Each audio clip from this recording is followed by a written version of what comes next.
morning. My name is Bob Nelson. We're on Lehuula Farms, and it's that time of the year. This is the early part of May, where we're going to do the second part of the two-part program of pruning and shoot selection. As you can see, we've got a lot of nice growth here, and so we're going to kind of just ramble on. Next to me, you'll all recognize Bob Smith. So Bob and I have been doing this program for a number of years. On this farm, we do what's called the Beaumont Fukunaga method of pruning, where we clear cut every third row. As you can see, this was cut in February. This was cut a year ago February, and over on Bob's left, that was cut 2 years ago February. So when we do the shoot or the pruning workshop again in February, this is the row we'll be dealing with. Now, if you have, like a lot of farmers on your farm where you're doing the multi-vertical system, then that part is going to be a bit different. This part is going to be very similar. So what we're going to do now is Bob is going to do the demonstration, and I'm going to kind of fill in. Sometimes we fight a little bit, but don't worry about that. You know, we don't shed any blood. So, okay, Bob. All right, thanks, Bob.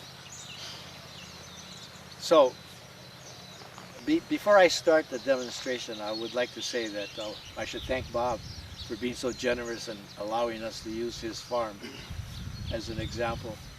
Probably one of the best coffee farms in Kona. And I think that this is a very good place to do it, because now we can show what things really should look like.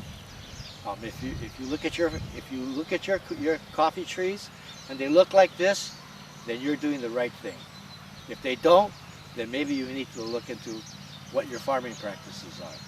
So, by way of explaining how to select new growth on a prune coffee stump, I want to point out that the process of selection, it doesn't matter what pruning method you're using, because the selection process is exactly the same.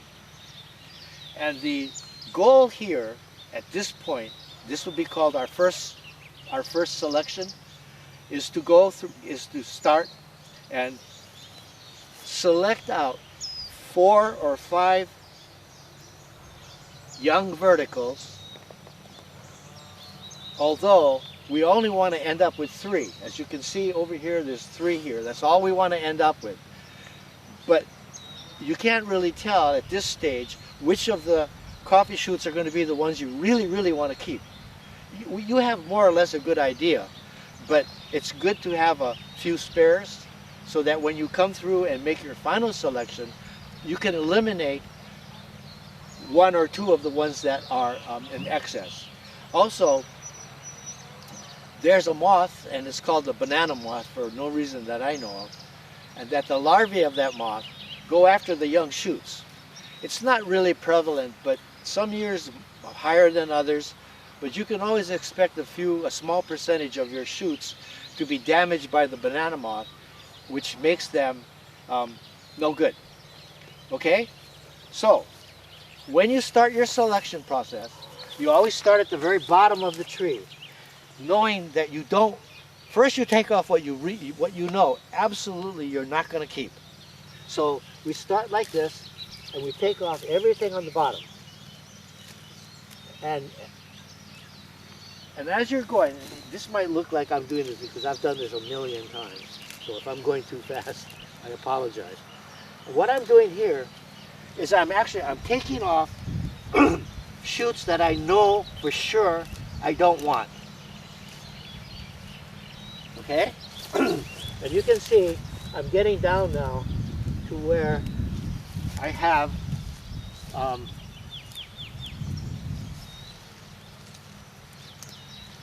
okay, 2.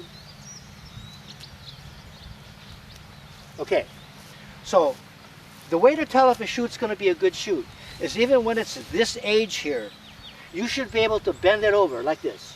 Now you see, this is a really good example. I bent this over and it broke. It broke off. That wasn't a good connection. So we wouldn't have wanted to keep it anyway, because if we had kept this shoot and let it grow, the very first time they pull it down to pick, that would break. So that's really important, is to make sure that you have, this is a perfect world. This is exactly what we want. See, I have 5 here, and I only want 3. So in a couple of months, maybe like this is May, June, by July, these things are going to be about this big. We'll come through, sucker it, and then select the 3 that are going to stay. So it's simple. Bob? I'm going to point out a couple things that you noticed that Bob did. The first thing, you want to always be aware that these are going to be your future fruit-bearing verticals. So this is not a process that you rush through. Bob had indicated that, you know, he goes through fast, but he's done this 2 or 3 or 4 times. So take your time. And the other thing, if you noticed, and then I'll let him explain why he did this, he didn't leave any of the shoots from down here. He left the shoots up closer to where we made this original cut in February. So maybe you could explain why you want them up higher like that. The fact of the matter is, the closer you get to the prune line on a coffee stump, the stronger the connection is. That's just the nature of coffee. That's how it grows. So you want to make sure that your selections, if possible, sometimes it's not. Sometimes you actually have to go down a bit. But then you want to really make sure that the coffee selection, the shoot selection then is a good connection. But it's all about connection. And the closer you get to the top, the stronger the connection, and the angle of the shoot coming off of the stump, the wider the angle, the stronger the connection. So if you see a shoot that's coming up like right next to the stump, that's not going to be a good connection. Yes. So the wider the connection, now of course there's a limit to it, but almost 90 degree it actually works. And you don't want to go above that, because sometimes they come out and they go like that. When you go to pull them down, that little crook in the vertical becomes a weak spot, and it doesn't break off from the stump, it breaks off right there. And so so you can see this is a simple process. I mean, you know, like Bob said, if you're new at it, or even if you're not new at it, you want to take your time here, because this is a really, really important process. And you know, it might look like I'm just going through this, you know, and not thinking so much, but you know, when you've done this as long as I have, I can look at this and already know which one of these I'm probably going to keep before I even touch the stump. And so let's just do another one, just to show you that it's the same. See, this is a funny process, because it's the same thing over and over and over again, with some variation, because not every stump will have ideal shoots. And so here again, let's just start. So as I'm doing this, I'm actually not even looking at what I'm taking off. I'm looking at what I want to keep. And Bob? So, yes? Do a little point at the ones right now before you, do a little pointing which ones you think you want to keep. Okay, so I'm thinking I want to keep this one right here. So I'm going to get rid of this one. You see how it just broke right off? Yeah, I could see that was going to happen. And that's because the angle that was coming off this was too vertical. And so here again, I'm doing the same thing here. I'm taking off all of the growth that I know I don't want. I absolutely know I don't want. So, so here we are. And so there's 2, 4, 6. That's fine. You know, if I did this and one of them broke, it wouldn't break my heart because, you know. So these are all good connections. One of the things you have to really do though, and this takes a lot of discipline, when you come back the second time and you look at a stump and all 5 of them look really, really good, do not succumb to the temptation to keep more than 3. Now, I'm going to say that with a caveat. If you have a really old farm like I do, and your stumps are in the 100-year-old range, they're very big, and you can, and in my case, I'm using a multiple vertical system, so I have lots of space.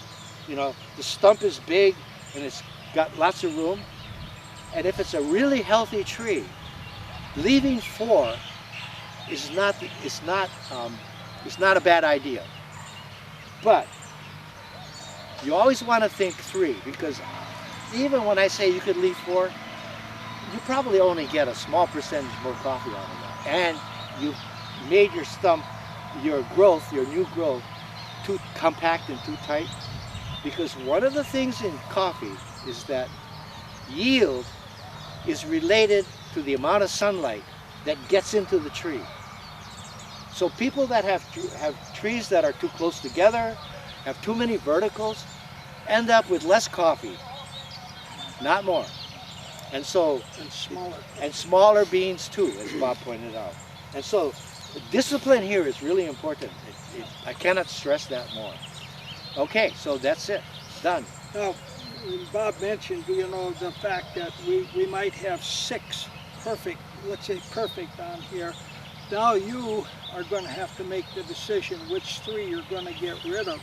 What I like to do if you're in this situation is I prefer to have a vertical that's growing within the row versus out here. There's 2 reasons for that. Number 1, as these mature, my row gets tighter. It's harder for me to get up and down the rows.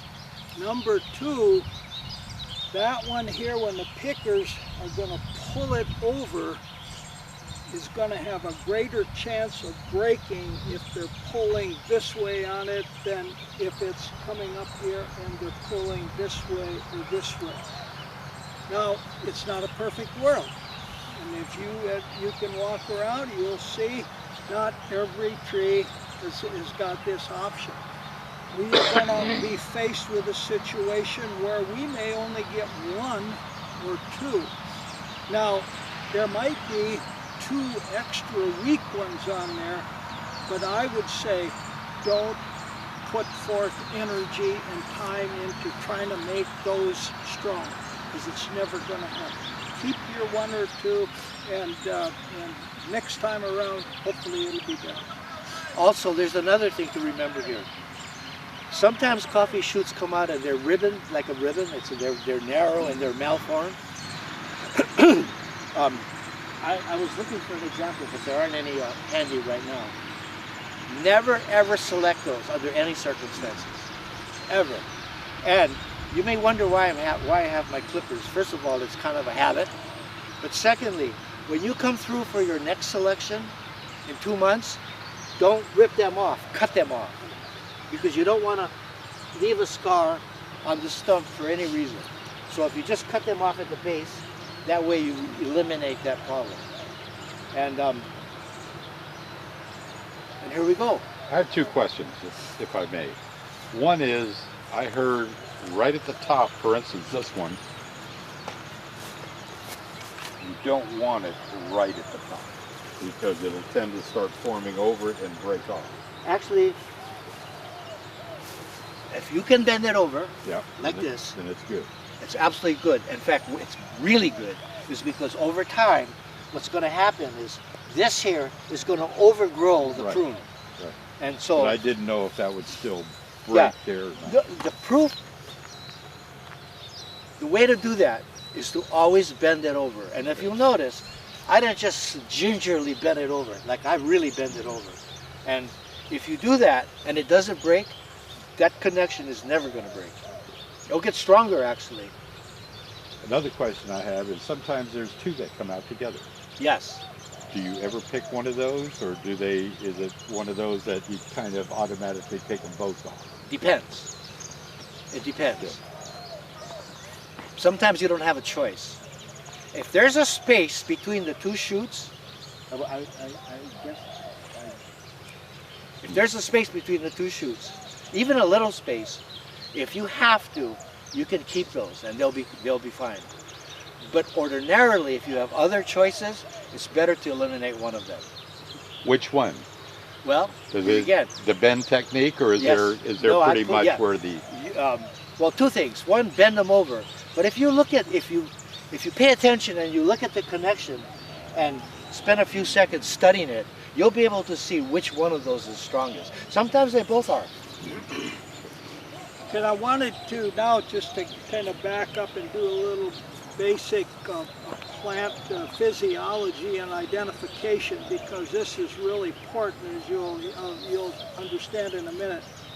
When we're talking, we have on a coffee tree we have a vertical. On that vertical we have laterals. We are selecting verticals. Now, every once in a while, and again we've looked, and you're going to see a lateral coming out here. You do not want to keep the lateral. You want to keep verticals and verticals only. And it's going to be a learning experience, because if you keep a lateral, you're going to be really surprised what the outcome is going to be. Yeah, and at this stage, sometimes they're a little hard to identify. But over time, you'll be able to see, as Bob said, you'll know right away.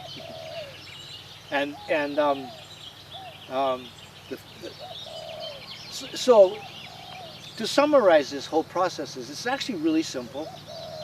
All you have to do is require some sense of spatial relations, like Bob just explained. And you always have to, and this is the hard part. When I look at a stump, I see a 3-year-old tree, a 3-year-old vertical. You have to be able, especially when you're doing the multiple vertical system, you have to be able to visualize what that shoot's going to look like 3 years from now.